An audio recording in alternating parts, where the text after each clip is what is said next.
Oh, the ones in Canada. That's what I figured.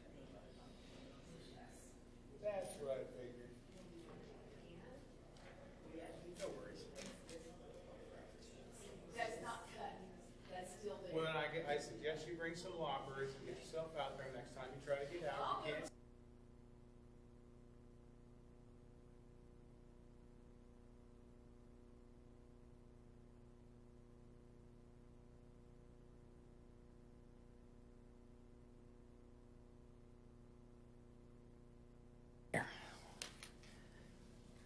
Y'all ready? Yes. We're on. Okay, everybody please turn off your cell phones, please, or silence them, whatever, deaden them, whatever you do to it. Welcome to the Titusville Code Enforcement Code Board meeting.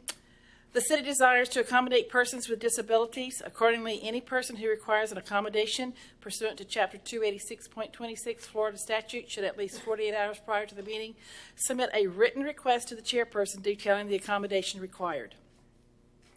Any person who decides to appeal any decision of the Code Enforcement Board with respect to any matter considered at this meeting will need a record of the proceedings, and for such purpose may need to ensure that a verbatim record of the proceeding is made, which record includes the testimony and evidence upon which the appeal is to be based. Any person or defendant who requests to review or object to any exhibits presented to the Code Enforcement Board by the City of Titusville prior to submission to the Code Enforcement Board must stand and state their request to review the exhibits prior to review by the Board at the time their case or agenda item comes before the Board for hearing. Any person found to be in violation of the City of Titusville Code of Ordinances and given a time frame in which to comply shall, upon compliance, be responsible for contacting the Code Enforcement Supervisor for an inspection to verify said compliance. The violation will not be considered to be in compliance until the Code Enforcement Supervisor is notified and verifies compliance. Okay, we're in session. Please stand for the Pledge of Allegiance.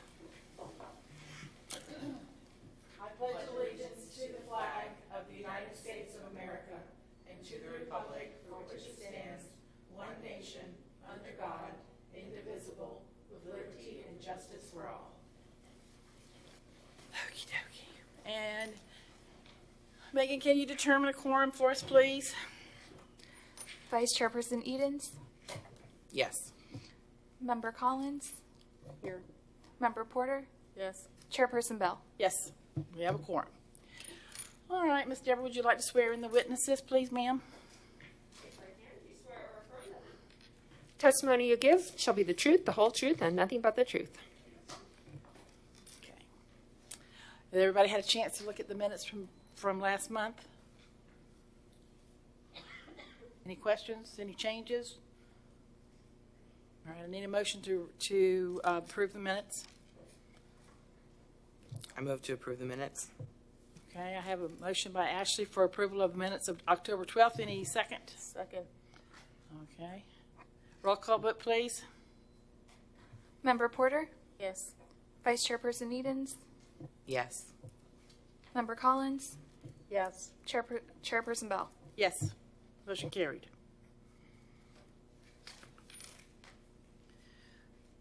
Okay. Ms. Chelsea, you're up. Good afternoon, everyone. The first case listed on your agenda is case number 20-32 for the property located at 2935 Garden Street, Walgreens store 3492. For today's hearing, we have invited the Fire Inspector Kyle Mack back to the Code Enforcement Board to provide additional information. This case was previously presented for its compliance hearing. At last month's hearing, the board requested additional documentation.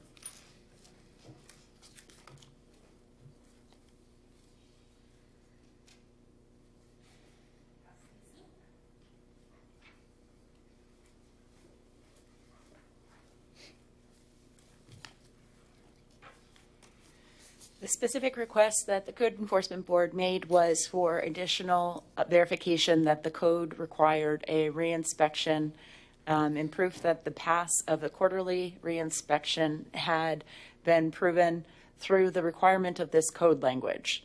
Now, that was a very brief refresher. What we have here, we have Ms. Camarina Collins was not present at the initial hearing of this case. And we have the fire inspector here to provide additional testimony regarding the prior findings of this board, that the owner of the property failed to meet the standard described on the sheet that was just handed out, in that a quarterly inspection did not pass, and quarterly inspections are required to pass at each location that has this requirement. And at this point, my expertise is not as great as the gentleman standing to my left, so I'm going to turn it over to Kyle to answer any of the questions and further elaborate on this case as far as what this sheet means to you. Okay, so quick refresher. The Walgreens is equipped with a fire alarm and a sprinkler system. When those two things are connected, they have to have a quarterly inspection on the sheet. Do you have a copy of it still so I can look at it too?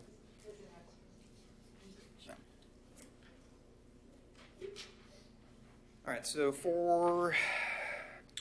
in that top box there, all those quarterly, the water flow alarm devices, valve supervisory, those are the ones that are tested for the quarterly inspection for the sprinkler system. What those do is it just ensures that the sprinkler system communicates properly with the fire alarm, so that if there is a sprinkler activation, the fire alarm goes off. So that was basically what was the issue. They hadn't been getting those done. It was just the annual. They did get the quarterly done the Thursday before the last meeting. However, there were 3 violations, I believe, and they had not yet gotten that scheduled or taken care of. I did go back this past Friday, and they have actually completed all the repairs. So that's good. So But basically, they're now in compliance. yes, they are completely in compliance, hopefully for the next couple of years, since it took them a little over a year to get all this done anyway. But for the table 5.1.1.2, it does say summary of sprinkler system inspection, testing, and maintenance. The maintenance would be the repairs to the system or anything that needs to be corrected that they find during the inspection and testing for the quarterly, semi-annual, annual, all of that. So in summary, this case was presented to the board with an order to correct date by October 9th, and the owner of the property failed to meet that standard, which is why it was presented last month as a violation that was continuing. And this board did impose the cost in the amount of $157.22. At this point, since the property owner has achieved compliance as of a date of November 6th, 2020, I do not recommend or suggest that the city impose a daily fine, although it is within this board's discretion to determine whether that daily fine should be imposed from October 9th through November 6th.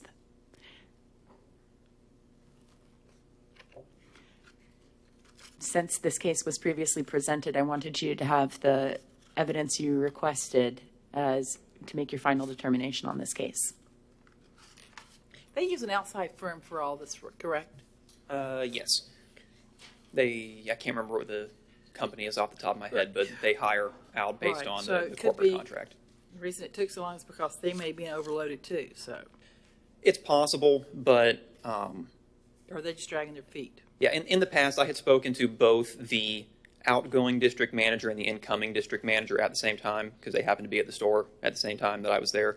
So they knew about it Okay. months ago. And like I said, the only reason that the sprinkler contractor was able to come out last month was just because they called and happened to be in the area. So, I mean, they've had plenty of opportunity to schedule something and get them out. It's not a 13-month wait Okay. for this. What do y'all want to do? You want to find them from the 6th to the 11th? Is it that, what'd you say? No, it's What time? What's the time? October 9th to I- November 6th. I would recommend just with an order imposing the costs that were previously assessed by this board in the amount of $157.22. Okay. Okay, make your motion. I move to find that the board previously found the respondent in violation of codes and order the respondent to come into compliance by October 9th, 2020, or a fine in the amount of $50 per day may be imposed. Respondent was provided proper notice of the prior order and proper notice of this compliance hearing. Respondent did not attend the hearing. Testimony and evidence show the respondent failed to bring all violations into compliance by the compliance date. we will remove the daily fine, but we'll leave the costs assessed in the amount of $157.22. The board's prior order is incorporated herein. The city may record this order, which shall constitute a lien on the subject property and any other property owned by the respondent.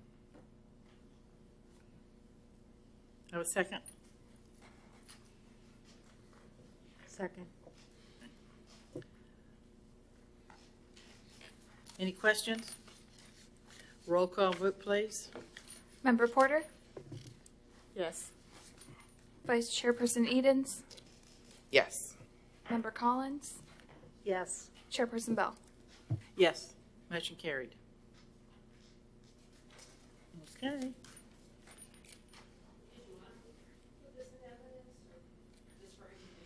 I don't think it's necessary. Thank you. For what it's worth, it's not still crystal clear. Like it's titled inspections, and this is just kind of a chart. Hopefully, like there's something that says they should have inspections in this, and then we know we can check the box yes. But it doesn't matter now. Compliance has been achieved. Okay, great, thanks. All right, next case, please, ma'am.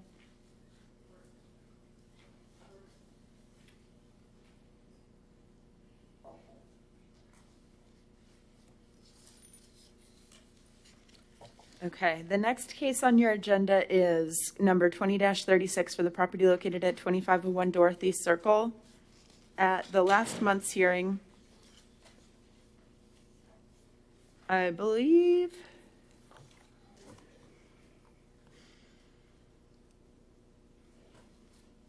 yes, the respondent did appear at this hearing. It was on the phone. That's right. Yeah.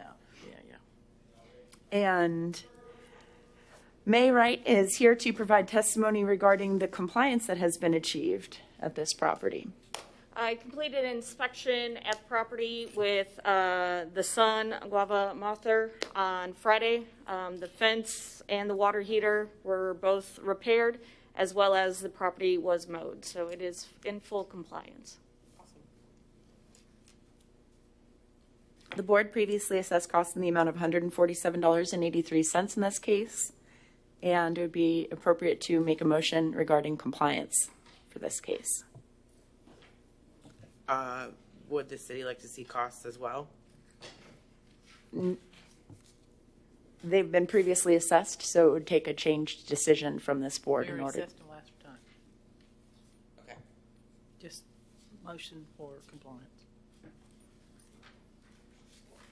I move that the case 20-36 regarding 2501 Dorothy Circle is in compliance. Second. Hold on. Go ahead. Second. Okay. Motion by Ashley, second by Robin. Any questions? Roll call vote, please.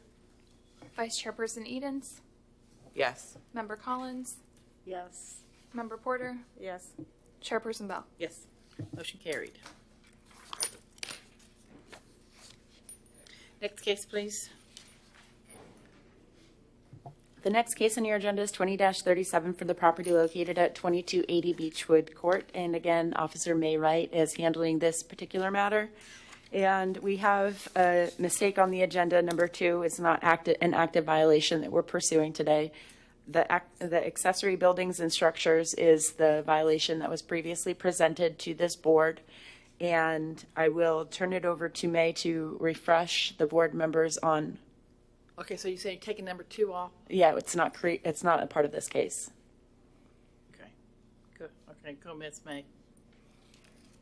All right, so the violation was to a setback requirement for an accessory structure.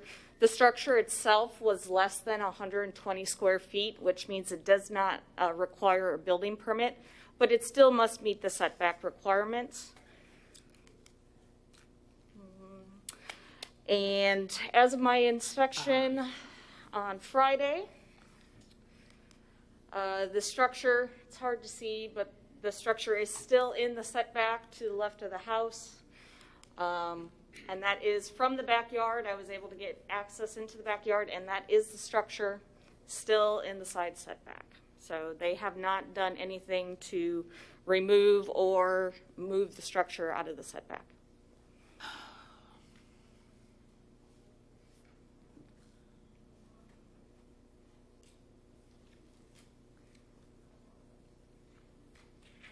Can I ask a question, Chelsea? How far can the code enforcement go into getting her in compliance or getting that stuff moved out?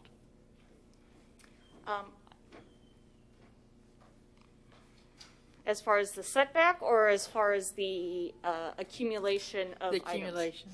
There's another active case on the accumulation. Okay. I believe that there's been, well, I know that there has been discussion between Glenn and I of different avenues the city can take. This is a particularly sensitive subject, as you know, hoarding is not something that can easily be overcome. Right. The city will have to pursue a resolution of necessity in order to hire a contractor to clean up the property, and there's no guarantee that it won't stay won't come clean. back again, Right. yeah. And so it's not the easiest case to handle, but that is the path forward, is that the city would have to hire someone with a resolution of necessity that would impose a lien upon the property. May, does she live there by herself? She has a partner that does stay at the property, and her children sometimes stays at the property. Do you know if there's minor children? To be honest, I don't know the ages of the children. If you look at all that paint, that can be a fire hazard, can it? Yeah.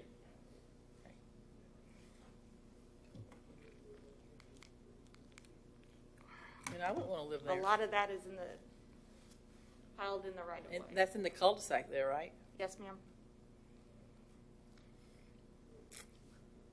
Can a fire truck get up there with that stuff like that?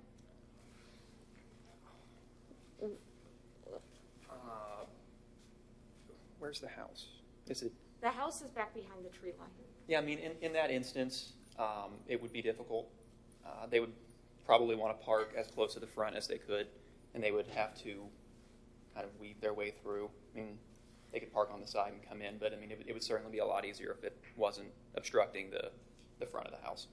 Right. So, plus that stuff would catch on fire too. So. Yeah, I know.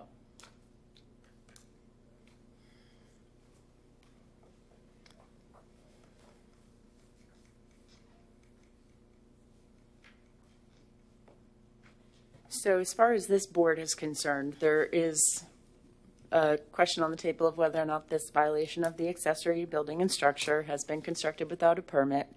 And The answer to that is yes. yes. No, it's not with, No, I'm sorry, not without a permit, but without, it doesn't meet the setback requirements. There's a requirement that accessory structures have to be a minimum of 5 feet away from a property line, as well as 5 feet away from another structure on the property, and that is not the case.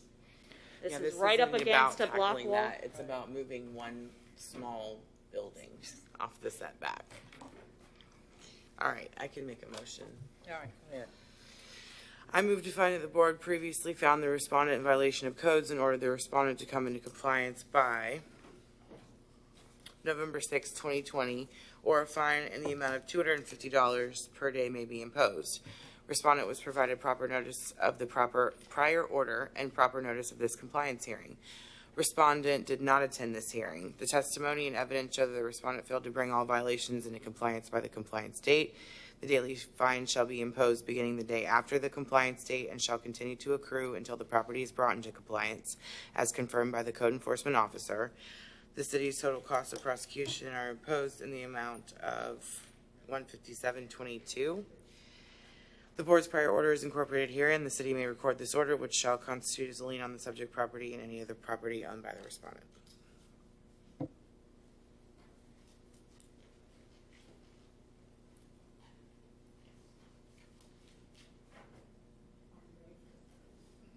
Yeah, I need a second. please. You second it? Okay. I second. Okay. Any questions? I have a motion by Ashley, second by, what's your first name? Jean. Jean? Okay. By Jean. Any questions? Roll call vote, please. Vice Chairperson Edens, Yes.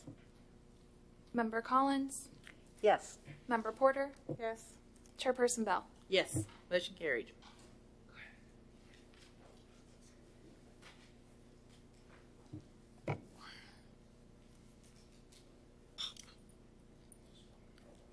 Okay.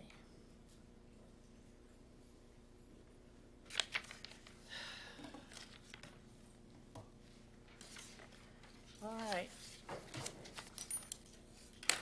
Ready for the next one, Casey? Chelsea? Let me just check 1 second. All right.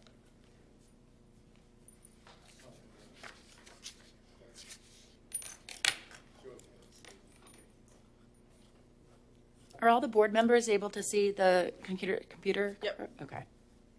Not you, you got yours closed. I don't use it anyway. Okay. Everything good? Okay. The next case on our agenda is number 20-38 for the property located at 1011 English Street. And we have Ken Hutchings here to provide testimony regarding the nature of the junk and debris violation, continuing violation. Good afternoon, Board. Thank you so much for making it out in this nice little storm that we've got going on right now. Again, as Chelsea had stated, this is a continuation of a case that we heard on October 12th, the board meeting. The board ordered the respondent, who was not present at the meeting, to correct the violation or on before November 9th. Let's see, obviously 2020. And if the violation is not corrected by this date, the subsequent hearing will be held and a fine be imposed in the amount of $100 per day on November 10th. The board assessed costs in the amount of $104.39 as of the middle of last week, and this morning, this was taken this morning. He's cleared out some of the stuff that was in the front, along the frontage of the property, and has basically moved it to the back and has placed more debris up underneath the carport. Again, if it was a situation where organization is sort of like art, we're not here to judge if it's under a cover as such. Organization is of the homeowner, but it's not even contained. It's literally just debris. And along with getting wet and everything, again, that was out front, as you can see out of the corner of the building there, off to the right of that photo. He's basically taking what was out there and bringing it around the back. And that's an overall of what it still looks like. There's still debris and whatnot along the frontage up underneath the porch. And again, another view of the backyard area.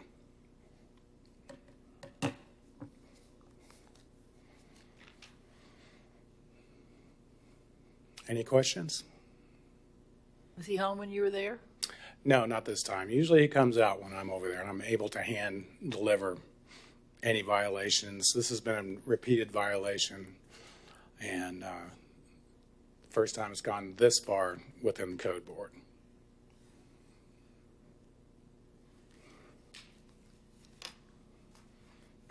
I'll make a motion. Oh, go for it. I move to find that the board previously found the respondent in violation of codes and ordered the respondent to come into compliance by November 9th, 2020, or a fine in the amount of $100 per day may be imposed. Respondent was provided proper notice of the prior order and proper notice of this compliance hearing.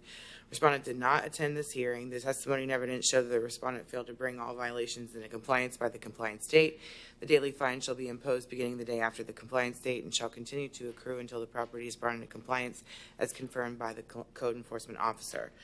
The city's total costs of prosecution are imposed in the amount of $104.39. The board's prior order is incorporated herein. The city may record this order, which shall constitute a lien on the subject property and any other property owned by the respondent.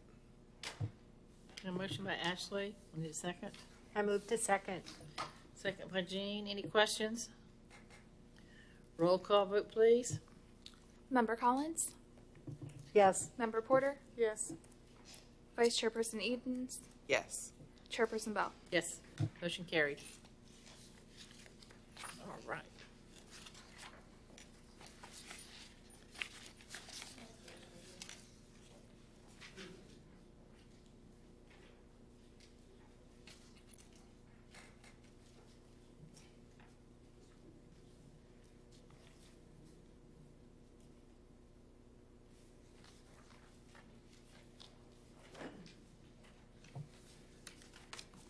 All right, you guys ready for case number 20-39? Yep. Okay. This case was previously presented and the respondent is present in the audience. And so I would ask that you please give Mr. Kennedy an opportunity to again approach the board after Mr. Officer Hutchings has provided additional testimony. This morning, the City Hall received documentation from Mr. Kennedy that is a recorded warranty deed that was recorded this morning in the Brevard County Public Records, November 9th, 2020. And it provides a undivided 16.33% interest in the property to Bubba Shrimp Company, owned by Mr. Kennedy. So he has now reflected ownership in the property, where before there was a question of who is the actual owner of the property. And so I would add and ask that the board amend this subject case to include Bubba Shrimp Company as a party respondent to the code enforcement violation and subsequent lien that may be imposed in the future if you decide to do that. So I have a copy of this warranty deed that was recorded this morning, and 2 copies were provided to the city. I believe that they are duplicative of each other. And when Mr. Kennedy comes to the city, he can explain why 2 copies were provided.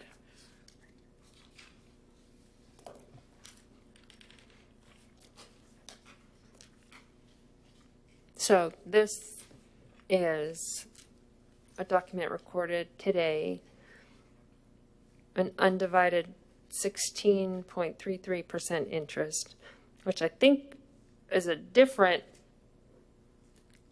interest that was previously provided to the city last month, because I was sent a copy of that deed. But my opinion remains the same. It doesn't change what the order said before, but it would change what the order says from this point forward at this compliance hearing. So whatever order comes out of this compliance hearing would say, would include Bubba Shrimp Company, but it would also include whoever the Roger would include Rogers Outboard as well, because this is only a 16% interest in the property. The prior deed that I also have a copy of, as recorded on October 19th, I noticed that the grantor is different on these 2 deeds. The one we have from recorded today was Raquel Marie Edwards is the grantor, and the deed recorded October 19th was the grantor was Crystal Montgomery, president of Rogers Outboard Sales and Service, an inactive Florida corporation, to Bubba Gump Shrimp in the amount of an undivided 51% interest. Right. So I don't know where the balance of the percentage of interest lies today, but I do know where 67.33% interest lies based on these documents. But that also the prior holder, Rogers Outboard Sale and Service, would still be listed as because of being presented at the initial presentation of the case. So we're going to list Rogers Outboard, Raquel, I don't know, No, not Raquel. I believe that that interest has been vacated. Bubba Shrimp. So it would be Bubba Shrimp and Rogers Outboard Sale and Service.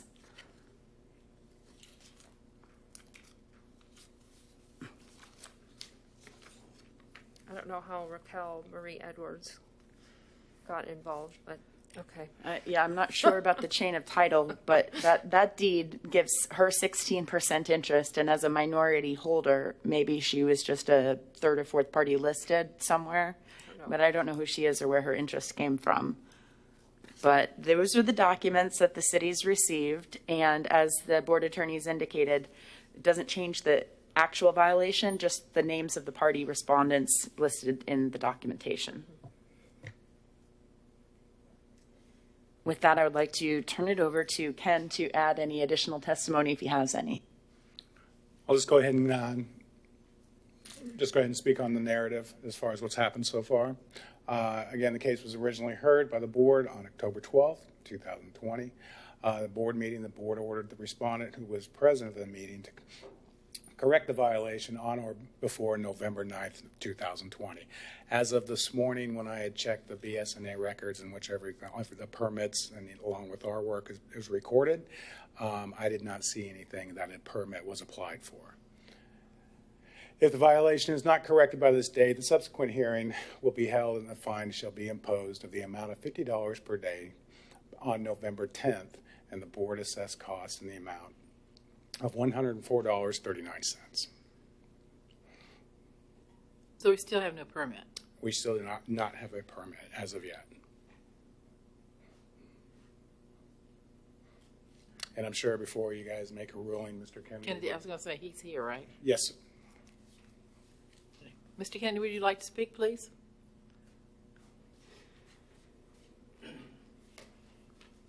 You'll have to be sworn in, so Ms. Deborah will swear you in. You swear or affirm that the testimony you give shall be the truth, the whole truth, and nothing but the truth. I do. My name is Douglas R. Kennedy, and I am 84-point-something% owner in 1103 Garden Street. The last meeting you had with Rogers Marine up here, I've never represented myself as Rogers Marine. This property is in foreclosure with Rogers Marine. Been trying to get it. That's what I represented. So I could not speak for Rogers Marine and everything else. I asked that this meeting be rescheduled so Bubba Shrimp Company can present the thing and we will retain the last 16%. Supposedly the person's out of town. It has been FedExed in. But the city was notified on the 19th that I got 51% from Montgomery, who was served with the thing and has never answered your complaint. Well, it doesn't matter. Doesn't matter. Okay. I mean, a violation is a violation, and there's a finding of a violation. If I may interrupt, and I apologize for it, there was never a stop work order put on the property. Okay? Came by and said, you've got to go get a permit. Asked for what your authority is. There's a question as to whether we're using a development order, but the first 4 words of the ordinance that you're using says no use of property or change to is the next one. I have current occupational licenses for 3 different businesses at that property. I have the right to use that property. Code enforcement, no stop work order or anything, just came up and has alleged that you got to go buy this permit. Well, I don't think they have the authority. And Bubba Shrimp would like a hearing to that effect. He's never contacted Rogers Marine or Mrs. Montgomery, has not responded to any complaints here. I didn't have the legal authority to talk to him at your first meeting about it. I notified this board that I was the owner of the property, had it in foreclosure, trying to get possession of it to stop this. But I request a full hearing on this matter. You're requesting a full hearing on this matter just because you need a permit? Well, I would like Bubba Shrimp Company, the owner of the property and the leaseholder and the occupant of the businesses, to be summoned by the city saying it's in violation. You're saying that you're trying to acquire 100% interest in the building, which could make you I- 100% liable to come into compliance on this. I will be, yes. And you don't sound the first bit interested in getting the permit to come into compliance. I have 2 other permits that have just been closed out with you. I have no problem buying permits from the city if you have the legal authority to get these things. Well, last month we were here and we discussed that after November 9th you'd be in violation. So 30 days later, Not that I would be in violation. Rogers Marine would be in violation. You've now acquired more of an ownership interest in the property since we last met. I had no ownership in the property the last time, except I was holding paper that can't get into court with. I could not speak at the last meeting legally.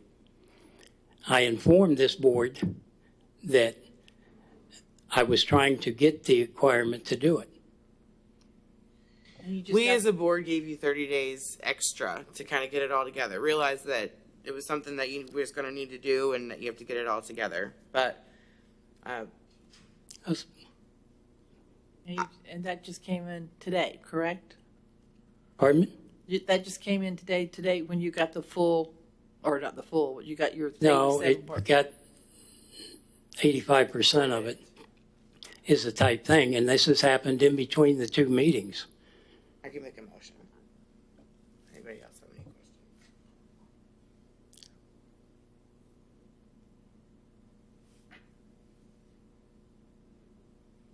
All right, what are you going to do?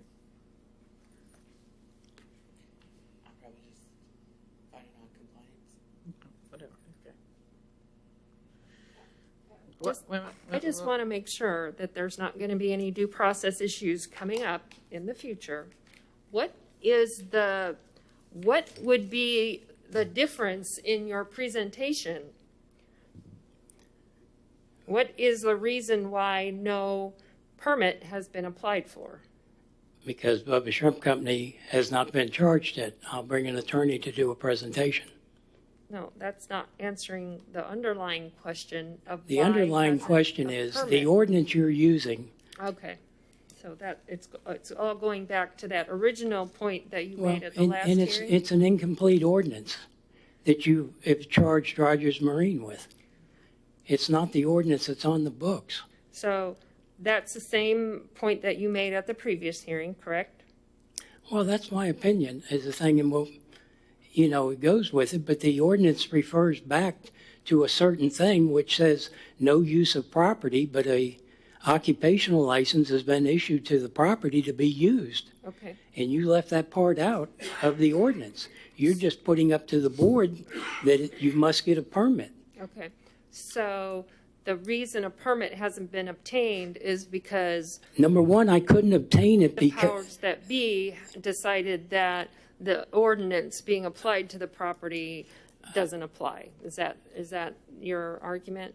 No, my argument is I am just now getting ownership of the thing, trying to get the warranty deeds, so I have the right to go get a permit. To get a permit, you got to have the owner of the property sign for it in the city. It's a catch-22. And owner. Yeah, the owner. Mr. Kennedy, who signed for the two permits that you've just indicated were just closed out? The company that we hired to put up the sign and the other, Who signed? Crystal Montgomery. Who signed for owner's authorization? I signed for it, but Crystal Montgomery gave it for that. She gave you the owner's authorization to do work like obtain a permit for the surface area, correct? The surface area? No. No? Why not? She gave you partial You need to permit? talk to Mrs. Montgomery. Okay. Okay, all right, let's back up a minute. Ken, what was does he not have a permit for at this point? don't The remember. overlay of the parking lot. Maintenance. Okay. If I may. You can talk right here. Oh, Here, either way, excuse me. All right. Definitions were fuzzy, but Do that's you still do- not even the argument he's making So today, our- right? his This is what argument I'm He's suggesting. not authorized to. He wasn't authorized to have to make the permit, to get the permit. I guess, right? Correct. No, how much, you don't need a certain amount of ownership interest to pull a permit on a property. This is what I'm suggesting as this is going through, and Deborah brought up a great item with regards to due process. If this is going to continue in this direction, what I suggest is now that he's gained more ownership and he has the authorization to sign for himself without either a legal permission and or anything along those lines via the outboard company that was there before, which he clearly got permission from the previous owners in order to complete those last two permits, if I understand correctly. What I suggest is that we go through and simply I can go out and reestablish and also include those others that I brought up with regards to the codes to support the initial code that he was written up for. I thought that made things more convoluted than just saying I he don't needs think- a permit. I don't think that's necessary, but I think that one of the things on the table today is to amend the case to include Bubba Shrimp Company based on the warranty deed that was provided, so that the party respondents include Bubba Shrimp Company, and that any additional notices are submitted to that entity. And if this board does not find that sufficient time has been provided for the applicant to obtain his permit, then maybe a continuation is permissible. But I think that the violation has already been identified by this board, and the only change that we're talking about is who owns the property. Nothing would change the compliance date at this point, and even a continuance wouldn't change the compliance date. The And compliance being no permit, correct? yes. So I'm not getting a strong sense that this particular person is really going to go run out and pull a permit anyway, even if you gave more time. But it's up to the board to determine what you want to do. There's always an opportunity to find the non-compliance, and then the purpose of getting the order out there is to try to encourage compliance, get the compliance achieved, and then if there is a fine, then maybe there's further negotiations that can go on with the city regarding the fine. But the purpose is to try to achieve compliance, and that's why we're here. Mr. Kennedy, Yes. if Ken wrote Bubba Shrimp Company up for not having a permit, will you go get a permit? Yes. Can we do that? I believe that is the equivalent of adding Bubba Shrimp Company to this case. Well, since that's the owner now. No, it's not the owner. It is not the full owner. Well, it's 85% of it. Can at 85%, can he pull a permit with that? When this case was initially written up, the owner was Rogers Outboard. But in foreclosure? No, we're not in court yet. It's Crystal Montgomery. Rogers Marine has been a dead corporation for 4 years. The corporate status is not relevant. That under the notice of violation goes to, under Chapter 162, it goes to the person whose name is on the tax collector's website or the property appraiser's website, and that was Rogers Outboard. That's who it goes to. So then he really shouldn't even be standing here, correct? Well, Thank you. it doesn't matter who they want to have represent them. He was the one who came at the last hearing. I can make a motion. Well, wait a minute. What did you want to say? I just wanted to say that at the prior meeting, Mr. Kennedy appeared and indicated that there was other reasons not stated at the meeting as to why the legal ownership wasn't clear. And in the meantime, he has attempted to clarify his ownership. And it says on the warranty deed, this deed was prepared and signed in lieu of foreclosure. And so he proceeded with this deed from the Raquel Marie Edwards and from Crystal Montgomery in lieu of foreclosure. But before these documents were recorded, he did not have legal interest in the property, but he did have a financial interest.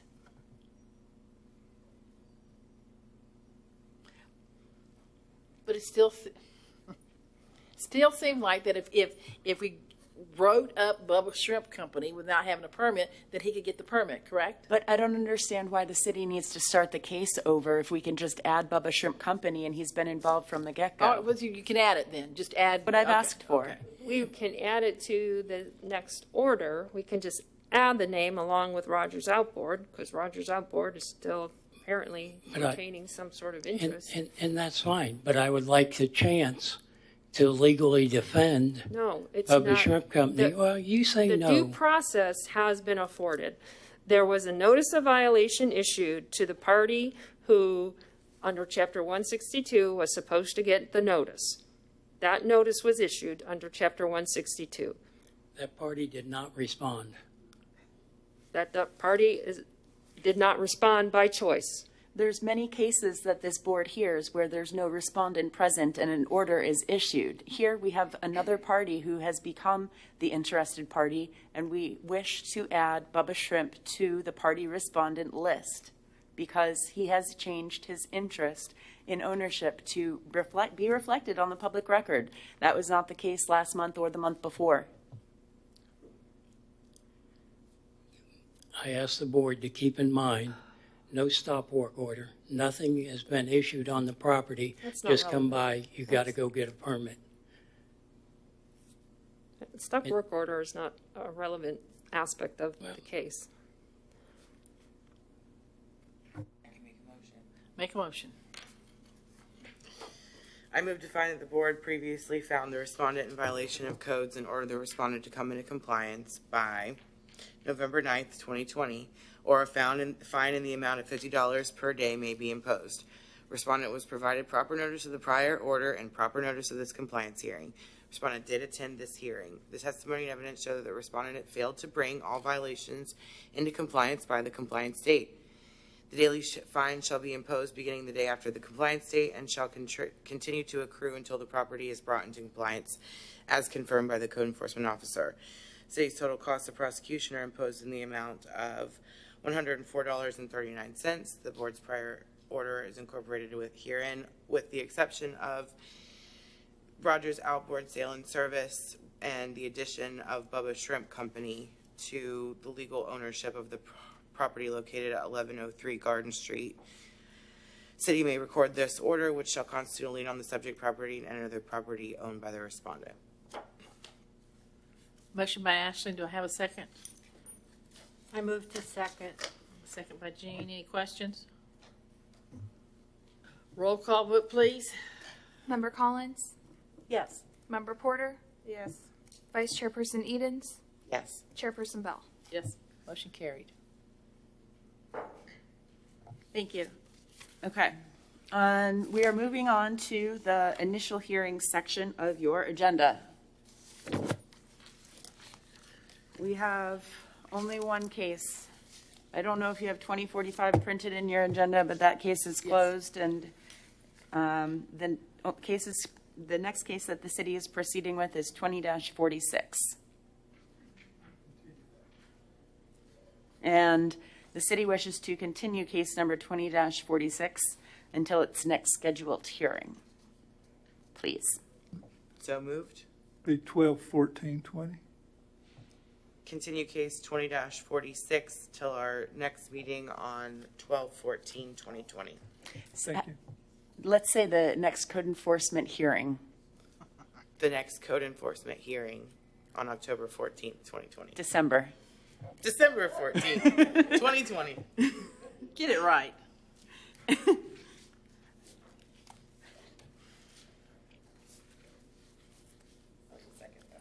Okay, I have a motion by Ashley. I need a second, please. I move to second. Second by Jean. Any questions? A roll call vote, please. Member Porter? Yes. Vice Chairperson Edens? Yes. Member Collins? Yes. Chairperson Bell? Motion carried. You got it. Okay, Board Attorney's report. Do you have a report? City Attorney's report. All right. I have two things. Procedurally, I identified a issue with this was a July order from the board regarding the CVS case. Not a great significance to you, but more so to me. I have identified on the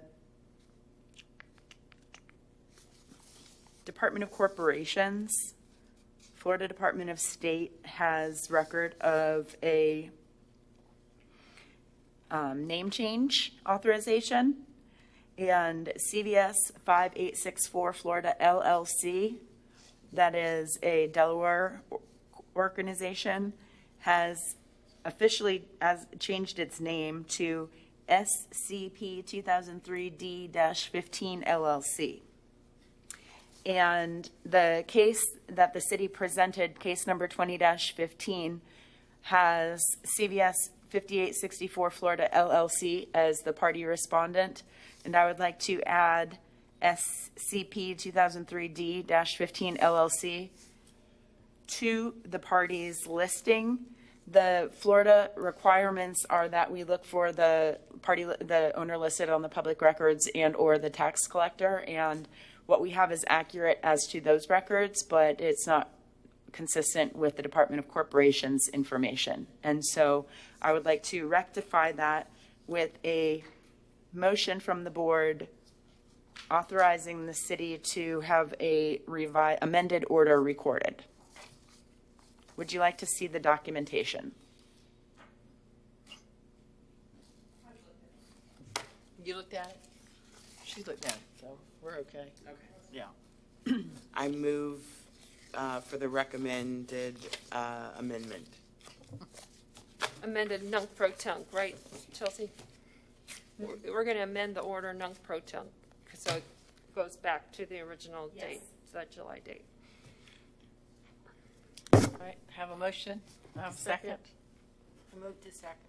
Have a motion by Ashley, a second by Jean. Any questions? Roll call vote, please. Member Porter, Yes.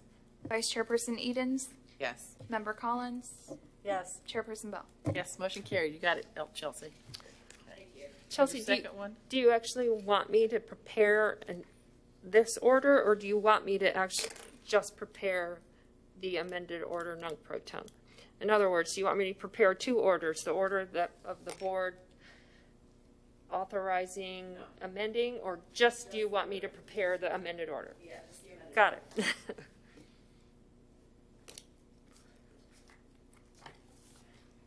So that was that, and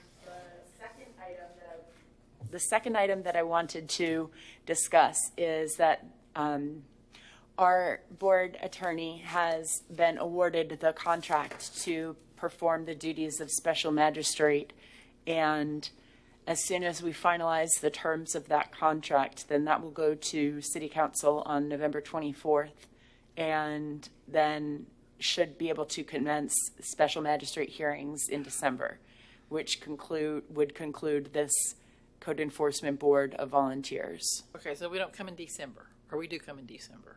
No. All right, bye. Congratulations, Ms. Deborah. Thank you. All right. Mr. Glenn, you have a report?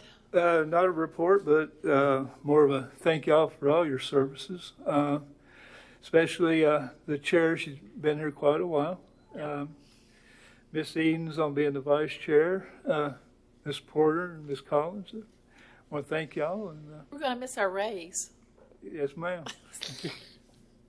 But again, I just really want to thank y'all from the bottom of my heart. All right. Thank you for letting us be here. Chairman's report, I don't have anything other than thank the board for being here and letting us do our thing.